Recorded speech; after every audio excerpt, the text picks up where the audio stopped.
Female urethral catheterization, OSCE, steps you cannot miss. SurgiCast, guaranteed pass. Hi, I'm James, one of the doctors. Can I just start by getting your name and date of birth? Hi, my name's Grace Farrington and I was born on the 1st of June 1991. Okay. Grace, today I've been asked to insert a catheter. Have you ever had that before? No. Okay, so I'll just explain a bit about what it involves. So I'll insert a thin, flexible plastic tube into the bladder. It shouldn't be painful, but it might feel a little bit uncomfortable. We'll use some local anaesthetic jelly, which should hopefully help. Would that be all right? Yes, that's fine. Great. One of our nurses will be here throughout, acting as a chaperone. Is that okay? Yes. Great. So before we start, are you in any pain at all today? No, I'm not in any pain. No. Any allergies? No. Okay. So what I'll do is I'll just step outside, give you a moment to undress from the waist down.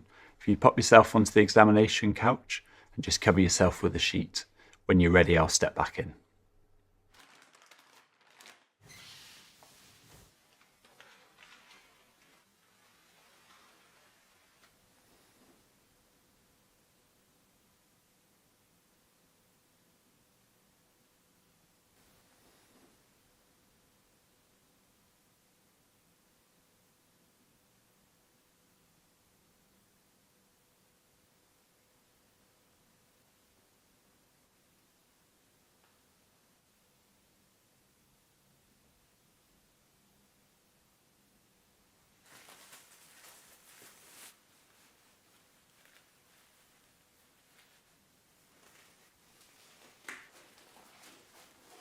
Okay, Grace, I need to clean the area before inserting the catheter. Would that be okay? Yes, that's fine.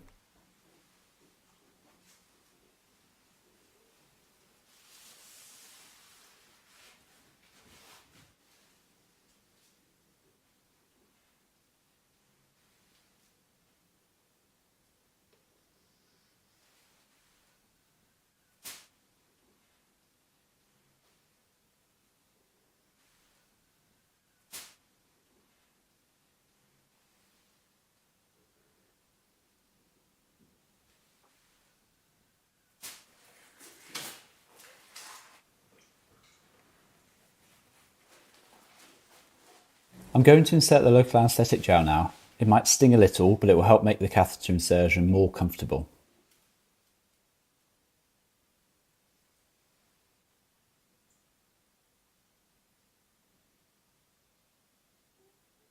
Okay, I'm going to insert the catheter now. If at any point you want me to stop, just let me know.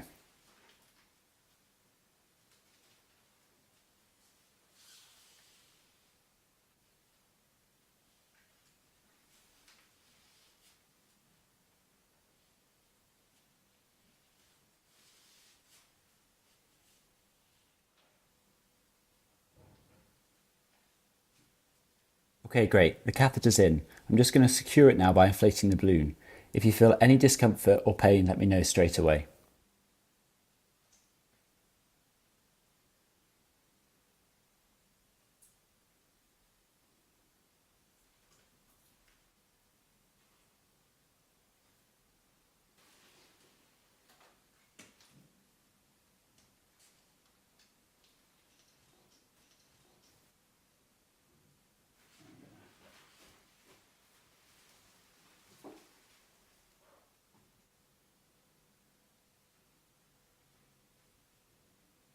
Okay, Grace, that's the procedure all done.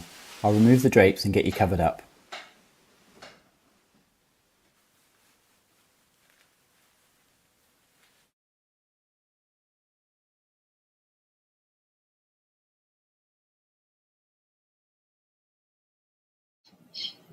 To prepare to insert a catheter on a female patient, I need to have positioned them in a dorsal recumbent position, which just means to spread their knees open, can kind of be called the frog leg position, so that we have access to their urethra. And then I'm going to go ahead and open my kit and prepare my sterile field.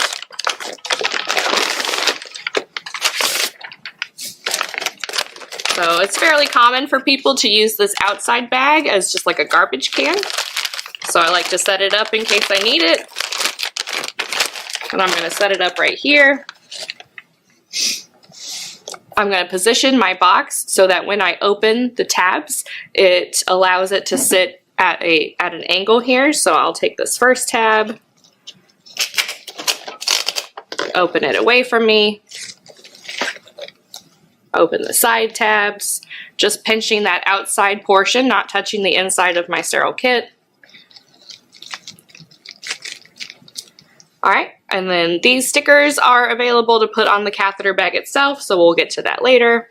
And then we've got our drape that goes down on the bed in between the patient's legs. So I'm going to touch just the outside portion, which is the shiny side. So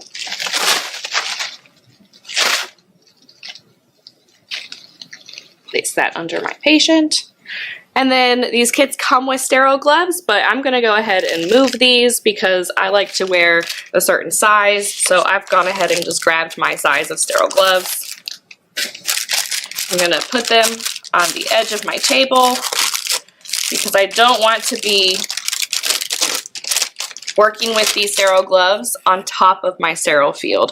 And this is an error I see students do a lot. They'll open this sterile package over their sterile field or have it right here on the edge, and that means that I'm already contaminating that field. So I like to, like I said, position this initial sterile field at that angle, so when I open it, I've left space here for my sterile glove packaging. So I've got my sterile gloves. I'm going to pick up my dominant cuff with my non-dominant hand.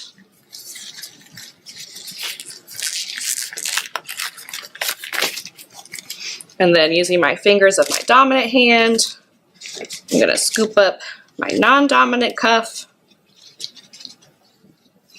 keeping my thumb out, and roll it on. Again, making sure that I actually can't fix this rolling part right here because it's already touched my skin. So that's just how they go on. And then I can move this, I can touch it from the center and discard it in the trash without dropping my hands below my waist. All right, so now I've got my fenestrated drape, and I can place this over my patient's labia.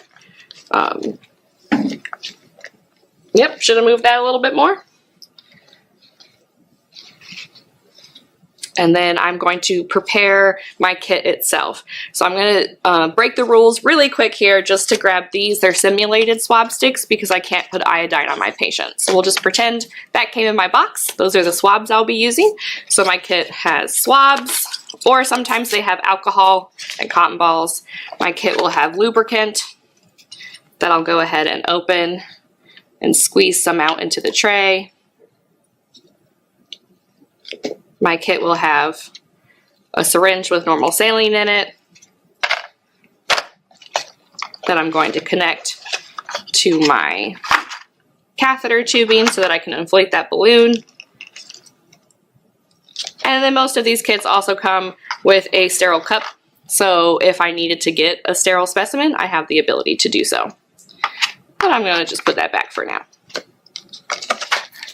Alright, so I'm going to take the cover off my catheter, and I'm doing this pretty carefully, making sure the catheter falls gently into the box. If I just like flicked this cover off like that, the catheter tip could just fly out of the box and hit something else. And then I'm going to go ahead and put the catheter into the lubricant, make sure it's generously lubricated for insertion. And then I'm going to go ahead and move this box here to facilitate the insertion. All right, now I'm going to prepare my patient's urethra. So I'm going to get my swab sticks ready. Now once I touch her with my non-dominant hand, this hand is no longer sterile. So I have to make sure that I've already prepared everything how I want to insert, because I won't have the use of my left hand anymore. So I'm going to take my left hand and spread open the labia. I'm going to swipe down one side and discard, get a second swab, swipe down the other side and discard, and take the final swab and swipe down the center. And I'm going to leave my left hand here. I need to keep her labia separated. If I were to let go and allow the labia to close over the urethra, I might be reintroducing bacteria over the urethra, and I would technically have to start that process over again. So I'm going to leave my hand here, keeping her labia spread. I'm going to pick up the end of my catheter and insert it into her urethra. I'm going to ask my patient to bear down, please. All right, bear down. I'm going to keep entering. Once I see urine flow in the tubing there, I'll insert another 2 to 3 inches for my females. All right, I'm going to stop. I'm going to pinch that with my left hand so it doesn't accidentally shoot back out, because sometimes the pressure can make the catheter tubing exit. I'm going to inflate the balloon. So steadily inflating the balloon.